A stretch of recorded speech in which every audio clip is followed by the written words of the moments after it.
ఉక్రెయిన్పై Russia వరుస దాడులతో విరుచుకుపడుతోంది. తాజాగా ఉక్రెయిన్పై 315 షాహెద్ డ్రోన్లను రష్యా ప్రయోగించింది.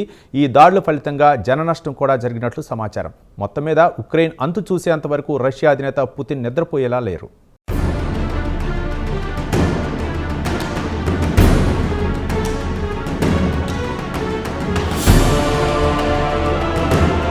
రష్యా యుక్రెయిన్ యుద్ధం మరింత తీవ్రమవుతోంది. ఇప్పట్లో యుద్ధానికి ఎండ్ కార్డ్ పడేలా లేదు.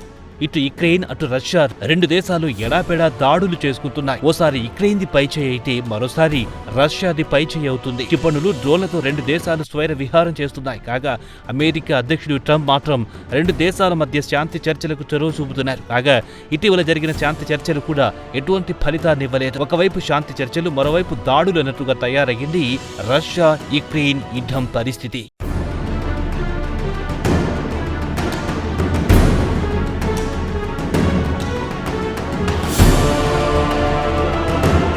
తాజాగా యుక్రెయిన్పై మరోసారి రష్యా బలగాలు విరుచుకుపడ్డాయి.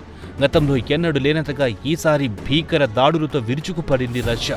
ఒకటి కాదు, రెండు కాదు, ఏకంగా 315 షాహెద్ డ్రోన్లను యుక్రెయిన్ పైకి ప్రయోగించింది రష్యా. ఈ దాడులను యుక్రెయిన్ కూడా ధృవీకరించింది. అయితే ఈ దాడుల ఫలితంగా 7 చనిపోయినట్టు ఇప్పటివరకు అందిన సమాచారం. అలాగే దాదాపు 40 మంది తీవ్రంగా గాయపడినట్టు తెలిసింది.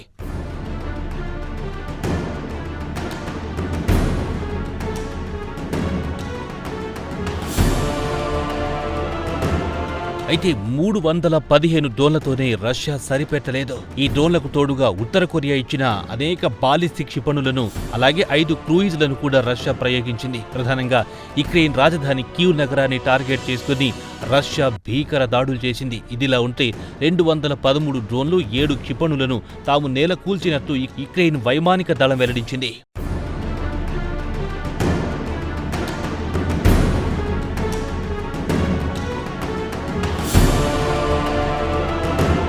కాగా వారం కిందట స్పైడర్ వెబ్ పేరుతో రష్యా వైమానిక స్థావరాలపై యుక్రెయిన్ డ్రోన్లతో దాడులు చేసింది. కాగా యుక్రెయిన్ దాడులకు రష్యా కౌంటర్ ఇచ్చింది. ఏకంగా 479 డ్రోన్లతో యుక్రెయిన్పై విరుచుకుపడింది రష్యా.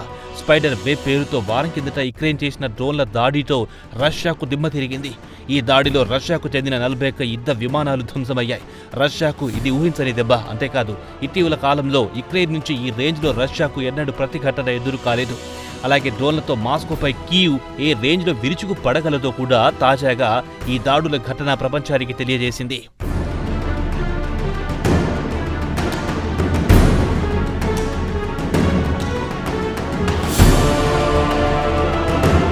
స్పైడర్ వెబ్ దాడులను సీరియస్ గా తీసుకుంది రష్యా. ప్రత్యర్థి యుక్రెయిన్ కు దీటుగా బదులివ్వాలని నిర్ణయించుకుంది. ఇందులో భాగంగా 479 డ్రోన్లతో యుక్రెయిన్ పై రష్యా సేనలు విరుచుకుపడ్డాయి. ఈ విషయాన్ని యుక్రెయిన్ కూడా ధృవీకరించింది. దీంతో పాటు 20 క్షిపణులను కూడా యుక్రెయిన్ పైకి రష్యా ప్రయోగించింది. మధ్య పశ్చిమ యుక్రెయిన్ ప్రాంతాల్లోని కొన్ని ప్రదేశాలను లక్ష్యంగా చేసుకుని రష్యా క్షిపణి దాడులకు పాల్పడింది.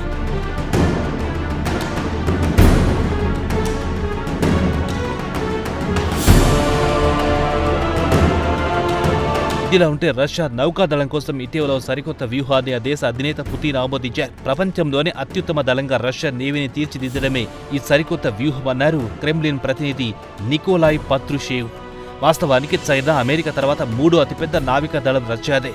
అయితే ఇటీవల కాలంలో యుక్రెయిన్తో యుద్ధం కారణంగా రష్యా నేవీకి కొన్ని ఎదురు దెబ్బలు తగిలాయి. ప్రస్తుతం రష్యా దగ్గర 73 జలాంతర్గాములున్నాయి. అలాగే 222 యుద్ధ నౌకలు కూడా రష్యా అమ్ముల పొదిలో ఉన్నాయి. కాగా 2050 నాటికి రష్యా నేవీని ప్రపంచంలోనే నంబర్ 1 చేయాలన్నది తాజాగా పుతిన్ ప్లాన్ అనే సంగతి బయటకొచ్చింది. ఏదేమైనా రెండు దేశాలు పరస్పరం దాడులు చేసుకోవడానికి ప్రయత్నిస్తున్నాయి. మొత్తం మీద శాంతి అనేది కనుచూపు మేరలో